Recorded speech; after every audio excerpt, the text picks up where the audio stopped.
Current efforts to tackle non-communicable diseases, NCDs, are not enough. A clear message by the Secretariat of the Pacific Community's Director General to those present at the Multi-Stakeholder Partnership Dialogue on Social Development in Small Island Developing States, Health and Non-Communicable Diseases, Youth and Women at the 3rd Small Islands Developing States SIDS Conference in Apia, Samoa. Or imagine trying to empty the Pacific Ocean with a teaspoon, because that's what we are doing. In other words, there's a lot of commitment, fantastic political leadership in this region, but we are not making the impact on the ground. NCDs threaten Pacific SIDS achieving their development goals, and despite a lot being done to address the crisis, the battle is far from over. The NCDs are responsible for 8 out of every 10 deaths in the Pacific and account for 75 to 85% of total deaths in the Caribbean.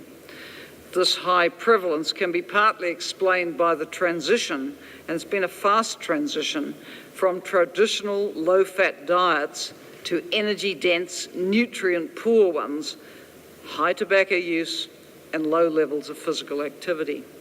Countries like Samoa, with small populations, small economies, and limited skilled workforces, are particularly vulnerable to the burden of diseases.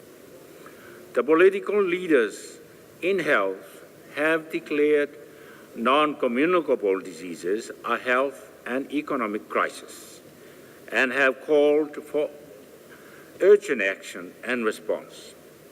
As highlighted in the draft outcome document of the SIDS, the burden and threat of non-communicable diseases constitutes one of the major challenges for small islands developing states in the 21st century. In response to the mammoth task at hand, the Pacific NCD Partnership for a Multi-Sector Approach to Prevent and Control NCDs was launched by the President of Palau and current chair of the Pacific Islands Forum. Because of the broad-based causes of NCDs, it is impossible to address NCD unilaterally, be it by country, development partners, or regional and international agencies. Our current approach involving all the sectors needs to be strengthened. Madam Chairperson, taking into account this growing movement, it is therefore with great pleasure that as the current chair of the Pacific Island Forum, I hereby launch the Pacific NCD Partnership for a multi-sector approach to prevent and control NCDs. There are some very important contributors that are not already participating. If you think about PIFs, they're the people that decide the trade policies around the region. And trade, particularly in food and highly processed food, is clearly relevant to the discussion. The other is UNDP. They do a lot of social development issues and they need to be involved. And then the civil society, the NCD Alliance, for example.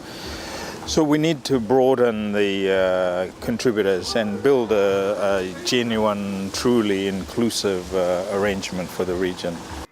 The journey is a long one, but with the NCD partnership, it is envisioned that Pacific SIDS stand a better chance of halting and eventually reversing the NCD's crisis. Lauren Robinson, SPC News.